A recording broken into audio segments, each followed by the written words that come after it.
Alright, back in the garage. Another cold ass Wisconsin day. Got the machine ripping pretty good now.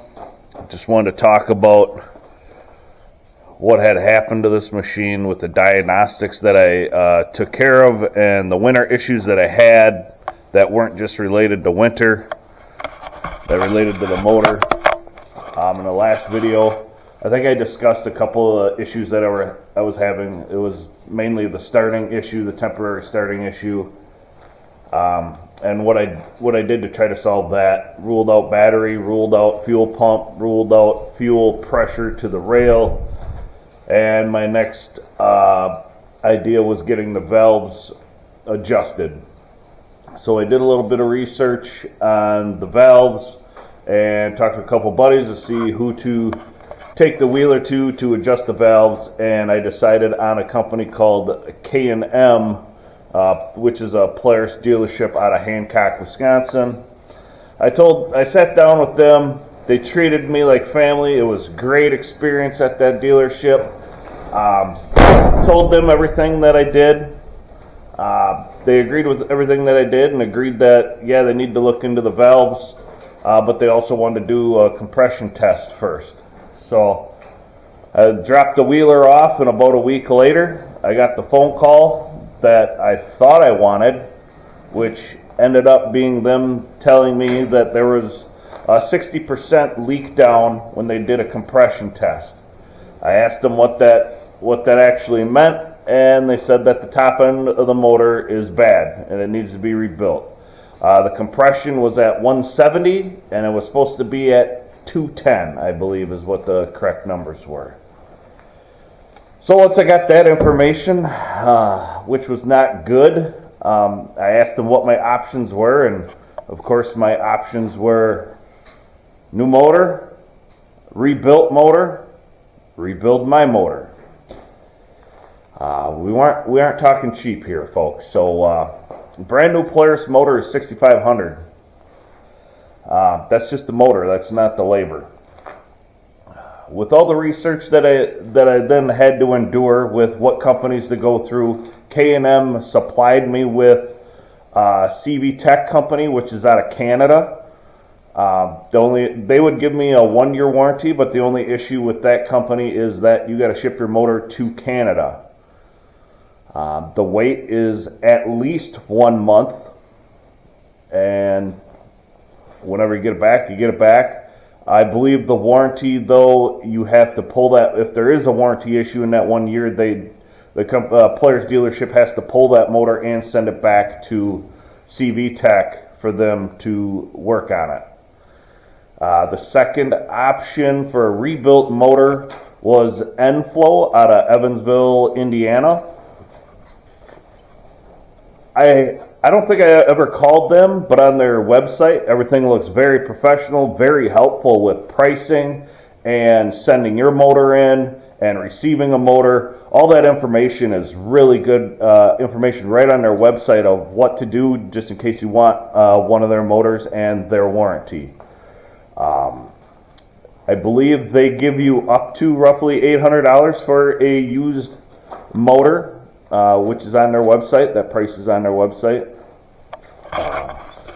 And then we discussed a little bit about rebuilding my motor, but I wasn't really sure if that's the route I wanted to go down. At this point, I think another week went by, and I talked about a brand new Polaris motor, which was $6,500.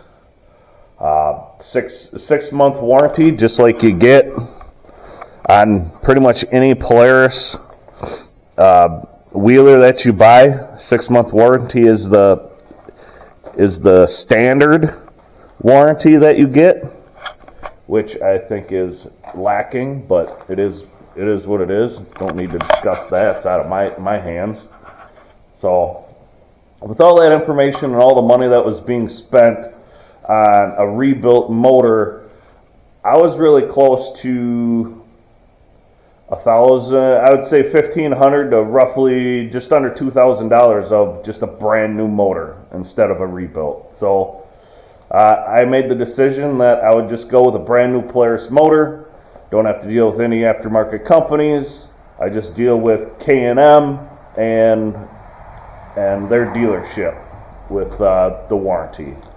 They're about an hour away from my location out of Necedah, so everything was simply good to go with driving there and talking to them. Talked to them over the phone. I had a lot of questions about the new motors and warranty information. K&M did an excellent job of answering all my questions. The main reasons that I did decide to go with a brand new Polaris engine was that I got my motor back. I wanted my motor back. I didn't know if I was going to keep my motor. I didn't know if I was going to rebuild that motor. I know I could probably have it rebuilt for less than $1,000, and then with that money, a rebuilt motor is usually worth around $3,000, $3,500 ish in that ballpark. But at the same time, am I going to sell that motor to somebody rebuilt? Am I going to keep it? Am I going to have that money just invested in a stripped down motor that's going to sit in my garage until maybe one day I need it? I went down the path of selling it. I'm happy that I went with the Polaris motor. The only issues I did have that were not foreseen, I did have some clutch wear. There's 4,400 miles on the machine. They called me and said my weights were wore out, which I do have a Gilliman tune. I had the Black Max weights in there, and they had to order some spider parts.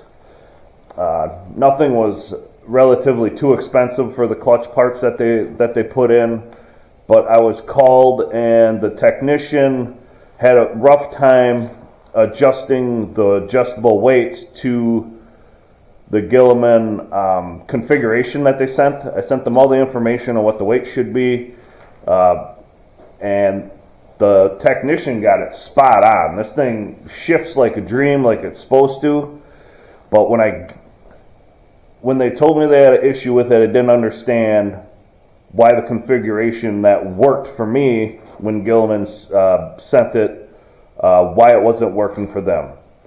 Once I got the machine back and I took it for a couple test runs, I immediately noticed what the issue was. And it's not really an issue because everything shifts like a dream, like it should. Everything's good to go.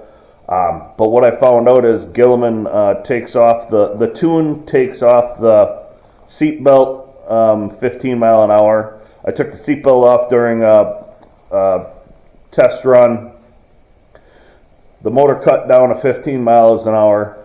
I parked it, let the machine run. The tune is also supposed to turn that fan on at 190 degrees instead of 205.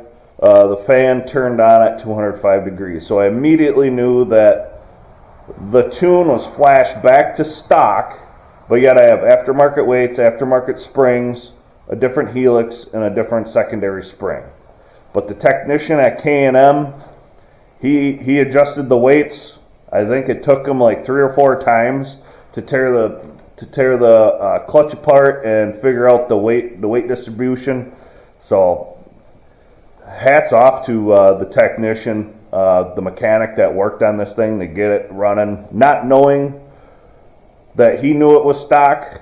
He thought that there was a tune in it, but obviously technically it's a stock tune with aftermarket springs and weights.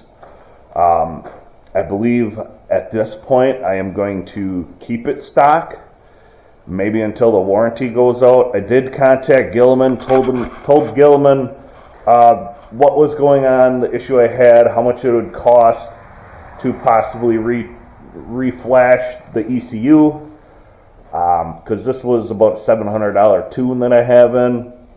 They said once you have the tune, just send your ECU back with the story or the information that I have that it got a new motor, it was reflashed back to stock.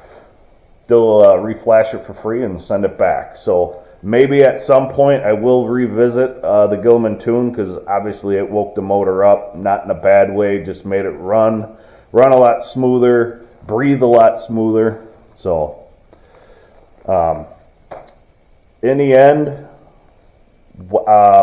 I'm not really sure what happened with the motor. K&M wanted to possibly say that I swamped the machine or it was submerged at some time. I told them I got nothing to hide. All my videos are online. Have I gone through some shit? Yeah. But have I ever gotten stuck and thought like, hey, I really messed something up here? No, never. I've been very impressed with this XP. Yes, I've gone through some stuff. I pushed a lot of mud. I've gone through mud, gone through a lot of water, but I've never submerged it, never got stuck to the point or had an idea of, man, I really messed up. I got it stuck. Airbox is clean, never had a bad oil change. With that being said, in my own opinion, with 4,400 miles on it, say what you will, but I think possibly something might have been messed up from the get-go.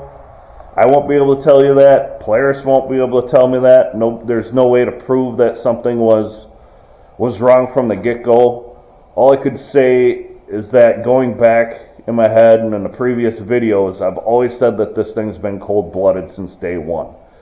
It's always started really decent in the summertime, but then as Wisconsin winters would come down, even though it'd have your battery charger plugged in, this thing would always crank. And it would always start, but it would always give me problems in the winter, always. And then that starting issue just started to progress as the 2 years went by, and then with this last year, 2022, it was a more pronounced issue of, hey, something's actually really going on here. So since the day I bought it, or since the last 2, almost 3 winters now, this thing has been very cold-blooded, and then even in the summertime, that's when I started having real issues and started looking into what was really going on. So, lift this up. There's a brand new motor.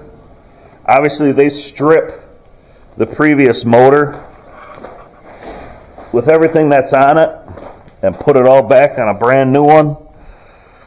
So when I sold the motor, I'll show you videos of the motor being all stripped down at the end of the video before I sold it. But yeah, the motor doesn't come with your manifold or sensors or any of that. It's just a crate motor, and they pull everything off and rebuild it.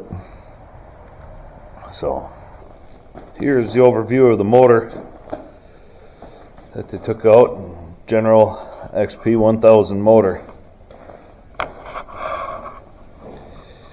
Just wanted to give you guys a view of what it looks like all torn apart, or at least the top end torn apart.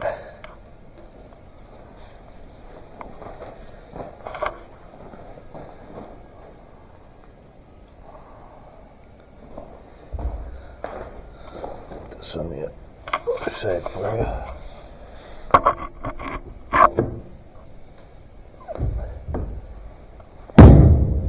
Yes, sir.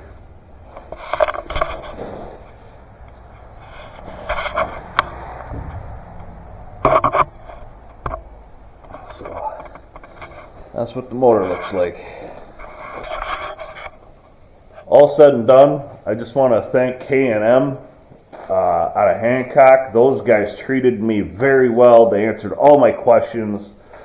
Shit, they brought me in the shop, showed me my machine, showed me the motor, talked to me one-on-one. I talked to various mechanics there. They had nothing to hide. I had nothing to hide. They were very honest with everything that they had to say. They had the information to back it up. I've never been there before. Never knew they really existed that much until a couple of buddies of mine suggested them because they knew. Thank you guys for watching the video, and enjoy. Hopefully I got some more content coming up when it actually warms up, and now that I have the machine. Wisco ripping out.